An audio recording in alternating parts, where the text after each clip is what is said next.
Ya udah, Ya, sok tanya mau apa? nanya. Iya, Sok. Bapak kalau di kampus kan biasanya dosen-dosen tuh punya karakteristik ya. Bapak tuh sering dipanggil maaf ya Bapak, dosen killer.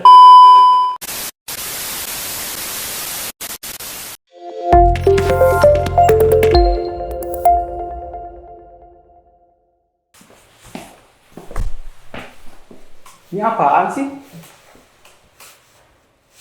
Gila, baru semester 1 udah kayak gini banget anjir. Ini apaan sih? Harus ngoding-ngoding kayak gini, pusing banget. Sumpah ini pusing banget. Ih, kenapa marah-marah? Iya, aku salah jurusan nih kayaknya. Ini susah banget nih, ngapain sih ini? Coba, coba. Ya pasti Kamu lagi recording? Itu ngapain sih? Iya, aku salah jurusan gak sih? Enggak, kamu bentar-bentar. Nih, itu kayak gini. Bentar. Aku juga rada pusing, agak-agak pusing bentar. Udahlah, mending langsung tanya aja ke dosen aku ya. Siapa? Dosen teknik informatika. Oh, seriusan? Iya, Bisa iya. ngajarin aku, bisa? Bisa, tenang aja. Nanti kamu tanya-tanya sama bapaknya langsung ya. Oh iya, bener. Aku panggilin ya. Bisa, boleh. Kita panggilin Pak Irman sebagai dosen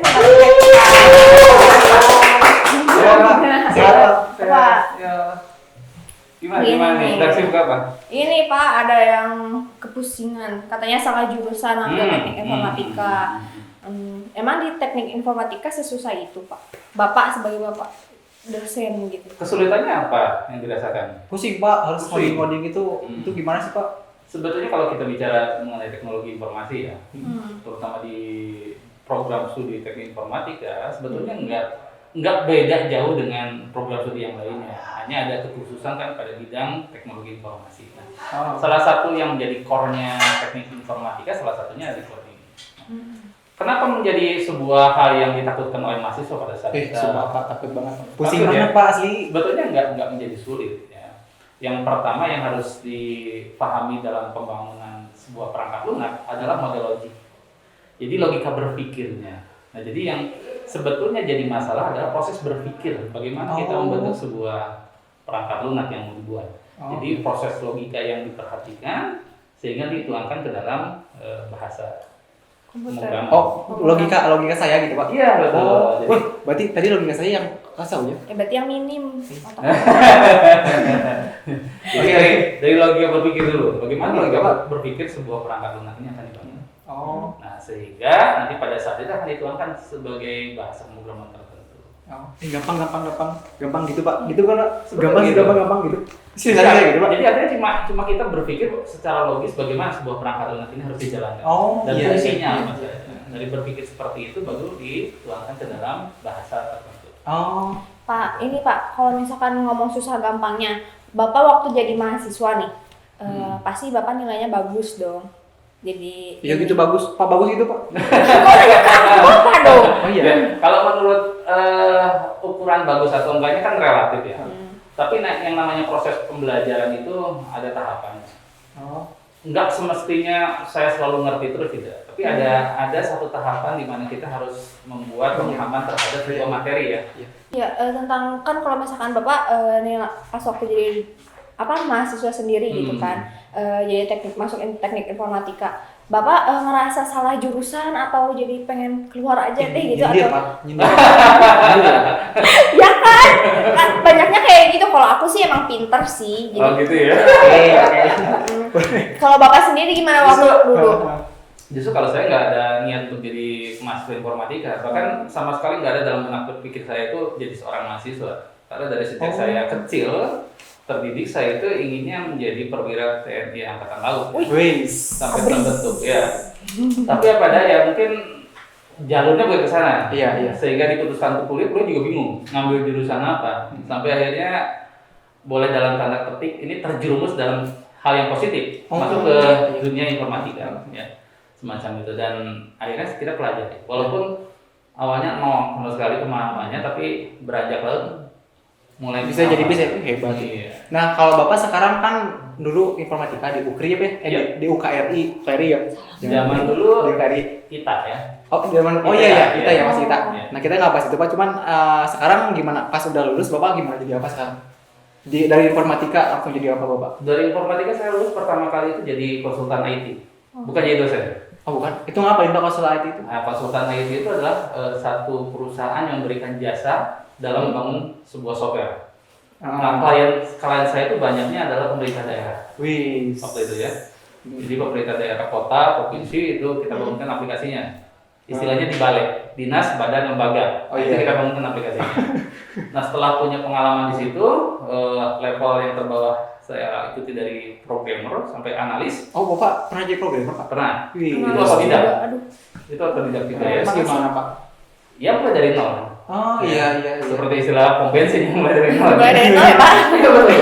Mulai dari Sekarang nol. udah full nih ya. Udah full. Nah, kemudian sampai akhirnya punya pengalaman, expert, baru masuk ke level yang tinggi yaitu di analis. Nah pada saat itu saya tawarin ngajar pada saat itu ya. Bapak Jadi yang ditawarin. Betul. Jadi akhirnya mencoba untuk beda haluan ke arah pendidikan, akademisi ya. Nah kalau di pendidikan itu Bapak ngajar itu juga? Informatika juga? Betul betul. Ya. Bidang saya yang menjadi core-nya saya adalah di software engineering. Jadi di software engineering, termasuk saya juga punya keahlian di bidang yang lain yaitu di IT arsitek. Ya. Jadi bagaimana membangun sebuah sistem teknologi informasi tapi harus berimplikasi dengan bagian yang lain. Iya. Karena ada 4 core ya gitu ya. Ada information arsitek, ada infrastruktur arsitek, ada software arsitek, dan satunya lagi terkait dengan infrastruktur ya. Oh itu juga? Arsitek. Iya. Padahal dari ini siapa? Dari Informatika. coding-coding gitu ya? Iya, betul. Tapi Bisa jadi infrastruktur. Iya, infrastruktur arsitek. Tapi bukan arsitek building, ini IT arsitek. Oh IT. Oh, Jadi IT-nya. infrastruktur yang terkait dengan IT. Oh iya. Contohnya gimana Pak? Misalnya pembangunan networking. Bagaimana kita membuat planning terhadap pembangunan networking. Networking itu fisikal. Nah, yang non fisikalnya itu softwarenya. Itu software arsiteknya. Iya. Jadi software arsiteknya membangun sebuah software engineering ya. Ada lagi yang ke information arsitek. Nah, biasanya informasi arsitek terkait bagaimana mengemas teknologi ini untuk menghasilkan informasi. Biasanya kalau di program studi pelajari ini oleh teman-teman dari program studi informasi. Jadi nyambung gitu ya Pak ya? Nyambung. Jadi area pengetahuan bidang IT ini luas banget. Ya. Kalau boleh bilang hutan belantara, hutan belantara. Hutan belantara. Takut ya Pak, banyak yang buas-buas. Oke Pak. Kan tadi udah Bapak jadi konsultan. Ya. Terus udah setelah itu jadi apa Pak? Jadi ini. Sekarang masih nyami. Jadi masih kadang-kadang saya kalau di kampus sebagai akademisi, tapi di luar itu saya tetap masih jadi konsultan IT juga. Masih itu ya hebat Iya. banget ya. Lulusan Masih. mana? Lulusan mana? Iya, Lulusan UKRI lah.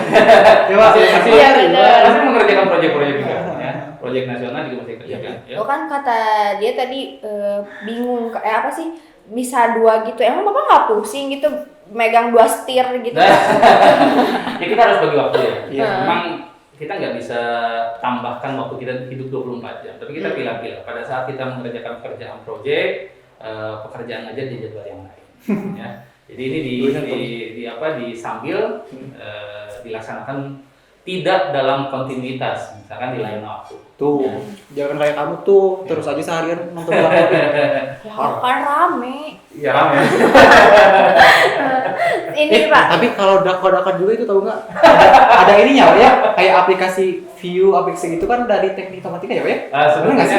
Sebetulnya kan aplikasi itu bukan aplikasinya bukan informatika bukan, tapi aplikasi yang dibangun oleh kawan-kawan yang punya basic di bidang itu. Oh. Di bidang software engineering Iya, itu iya. kebutuhan entertainment dan sebagainya. Jadi itu masih ada bau-bau jurusan ini ya Pak gitu? Produksinya ya. Produksinya. Produksi untuk membangun satu aplikasi, entah itu aplikasi yang ada di gadget ataupun di situs misalkan ya. Itu aplikasi yang dibangun oleh kawan-kawan dari informatika atau bidang teknologi informasi lainnya. Ih, hebat. Gitu. Hebat kan? Iya makanya harus pintar dulu, harus cerdas dulu bakal biar kamu kode aja nggak bisa. Kan lagi belajar tuh. Iya sih. Proses Iya namanya. Ini proses ya Pak ya Iya. bener. Nih apa sih buat adik-adik juga ya, buat adik-adik, buat teman-teman yang bingung nyari jurusan atau bingung nyari tempat kuliah, yuk di UKRI ada juga nih salah satu jurusannya yang menarik kan dibahas ya, jurusan informatika. Di UKRI juga ada jurusannya. Jadi kalau misalkan mau daftar, yuk linknya ada di bawah ya. Oke. Jangan lupa. Oh iya Pak. Permisi, lagi pada ngumpul-ngumpul ya. Oh, lagi asik. Ih, aku sama Maba, mumpung lagi pada nongkrong. Oh, iya, aku mau nanya-nanya. iya, iya. Coba, boleh nanya-nanya ya? Satu aja ayo. Oh iya, udah Jangan tuh. banyak-banyak. Ini soalnya lagi tadi kumpul-kumpul, ngeliat pada nanya-nanya ke dosen. Ya udah, Aku sok mau nanya numpang apa? nanya. Iya, sok-sok. Bapak kalau di kampus kan biasanya dosen-dosen tuh punya karakteristik ya. Bapak tuh sering dipanggil maaf ya Bapak, dosen killer. Itu Pak itu. Kebanyakan informatika mah gitu jutek-jutek Jutek juga ya? Iya, jadi kita tuh pada takut gitu Pak kalau Iya, pas Pak. Bapak masuk langsung pada kayak gitu. Jadi nggak ada pertanyaan Iya, ya Pak makanya ini. tanya-tanyain ya Iya, pada terus sekarang ya. Ya udah tuh. Ya udah Kelar lagi ya, sekarang udah. Itu titipan pertanyaan ya. Iya. Sok kamu ayo, aku mah takut. Iya kan tadi udah pertanyaannya. Oh iya, iya. Bapak gimana kalau misalkan di perkuliahan punya karakteristik sebagai dosen gitu? Gimana Pak? Bapak ngajarnya gitu karakteristik sebagai Bapak sendiri. Yang ditakutkan oleh mahasiswa gitu ya. Nah, kan killer gitu. Jadinya kalau misalkan dosen killer kan kayak ada pertanyaan, nanti kalau nanya kan kamu udah dijelasin tadi, aduh jadi nggak mau nanya gitu. Jadi Kalau nggak- sebagai Bapak, Jadi malas nanya ya. iya jadi malas nanya, Iya. nggak mau, Kalau nanti aja deh. dari Bapak gimana? Dari Kalau Bapak. gitu. Bapak pribadi gimana? Kalau selama saya ngajar sebetulnya tidak pernah ada image yang dibentuk oleh saya supaya ditakuti oleh mahasiswa ya. Tapi image itu terbentuk mungkin pada saat mahasiswa yang mengalami proses tertentu yang apa itu di ruangan sidang atau apa pada saat diuji atau pada saat proses apa namanya perkuliahan, presentasi dan sebagainya. Terkadang mungkin ada mahasiswa yang tidak siap dan sebagainya, sehingga begitu ada pertanyaan menjadi sesuatu hal yang Iya. luar biasa. Itu semua nyalahin dosen padahal kamu ini. Ya kan nggak tahu namanya juga lagi daring. Oh iya, iya. Terus Lanjut, Pak, lanjut, Pak. Nah, sebetulnya kalau mahasiswa bahkan di antaranya ada yang sangat dekat dengan saya, sampai manggilnya bukan dosen lagi, Pak dosen. Mereka panggilnya malah papi ya. Oh, Papi. Oh, Papi. Saking dekatnya dengan Oh, iya, iya, iya. saya. Jadi Ih, tapi Pak bagus loh Pak kedekatan itu. Kalau misalkan kita baca nih, bacanya tuh kayak sulit-sulit ini Pak, kayak yang Nah. saya tadi yang sulit kan ya. Tapi sama dosen tuh biar apa sih? Biar ngebentuk mindset yang baik. ya Dia kayak yang tadi Bapak tuh kayak berpikirnya positif. Ya itu Pak bener Pak. Jadi kita tuh sama dosen ini dia harus klop, Akrab ya. harus akrab dulu. Baru ketika kita belajar nanti juga kalau misalkan ada yang pusing nanya, tinggal nanya. Nggak kayak ke dia nih Pak, saya nanya di mana Pak. soalnya nggak ngerti. Jutek gitu ya? Ya. Jadi diskusi gitu ya Pak ya. Iya. Oh, jadi harus deket juga sama dosen ya. Udah diam dulu kan Bapak lagi ngejelasin tadi sampai papi. Jadi Oh ya udah. papi. Jadi kedekatan mahasiswa dengan dosen ini kan harus dibentuk ya supaya tidak ada gap antara mahasiswa dengan dosen ya. The gap itu yang terjadi. Khawatirnya ada satu pembatasan komunikasi antara mahasiswa dengan dosen yang pada saat itu juga bisa terjadi pada saat kuliah malah jadi tidak nyaman. Iya, Nah, betul. justru dengan kedekatan antara dosen dengan mahasiswa ini harus dibentuk supaya nyaman, chemistry. Oh. Sehingga pada saat dosen memberikan mata kuliah ini mahasiswanya akan punya perhatian khusus. Toh ada pelajaran sebenarnya. Oh, saya Ada Oh, iya. pelajaran. keren Iya. ya Bapak. Kayaknya malah kayaknya udah makan. Bukan ya? Bukan. Oh, ya. Nah, dari situ terbentuk satu komunikasi yang Iya. baik antara mahasiswa dengan dosen. Sehingga apapun yang jadi permasalahan mahasiswa, dosen paham. Apapun yang disampaikan oleh dosen, mahasiswa juga bisa paham. Oh. Nah, ini ada satu bentuk kebersamaan dalam pembelajaran yang sangat baik, dinamis. Gitu. Yang berikutnya adalah dosen harus paham psikologi mahasiswanya. Jadi harus saling berkaitan ini. Tapi kan Pak kalau misalkan harus paham sama psikologisnya mahasiswa nih. Iya. Kan ini mahasiswanya banyak Pak. Bapak gimana masa harus satu-satu di kayak interview gitu Pak atau gimana? Jadi gini, kalau yang saya sikapi di kelas misalkan, saya tidak pernah melakukan kalau misalkan menerangkan pelajaran nih hanya pada orang tertentu saya mahasiswa gitu ya. Saya doang Pak. Jadi kalau saya di kelas, saya dinamis. Minta sana, minta sini gitu ya, supaya mahasiswanya bisa perhatian. Bahkan mungkin yang tadinya ngantuk begitu kita deketin malah jadi nggak ngantuk. Iya benar. Bang Pak Benar maksudnya. benar. Ya, sampai kita ya sedikit ada ice breaking lah, supaya tidak menjadi kaku pada saat perkuliahan terjadi. Iya, iya. Kadang-kadang mahasiswa kalau diajak kuliah terus serius juga kan Pusing, juga Pak. udah ngantuk ya. Iya, 10 menit benar, ngantuk. Pak, iya. Betul. Nah, makanya harus ada ice breaking. Jadi kurang lebih 15 menit kita menerangkan ya, canda dikit deh. Iya sih benar. Gitu ya. Ini apa sih Pak? Kan tadi ya Pak, saya sempat ngerasa kesal nih Pak masuk jurusan ini. Coba deh Bapak apa namanya? Coba Bapak kasih semangat saya dong Pak. Nanti kalau misalnya saya lulus, saya bisa jadi apa nih Pak? Bisa jadi lulusnya nanti. Satu yang harus diperhatikan pada saat kita sudah memilih program studi informatika, berarti ada satu profesi yang harus kita geluti. Apa tuh Pak? Yaitu yang pertama adalah terkait dengan software engineering. Ini software engineering banyak bidang keahliannya ya. Banyak banget. Dari mulai dari software engineering aja banyak. Dari mulai programmer, ya, dari programmer, kemudian nanti masuk ke sistem analis. Sistem analis itu orang yang diberi kemampuan untuk mampu menganalisis satu sistem dan merancang satu sistem. Iya. Tapi itu pun dipisahkan, ada desainernya. Ya, ada desainernya. Iya. Kemudian nanti ada profesi namanya testing.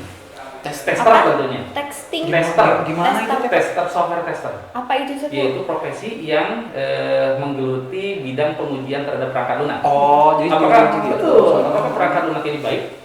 Baik itu dalam sisi fungsinya. Yang kedua, baik untuk berjalannya.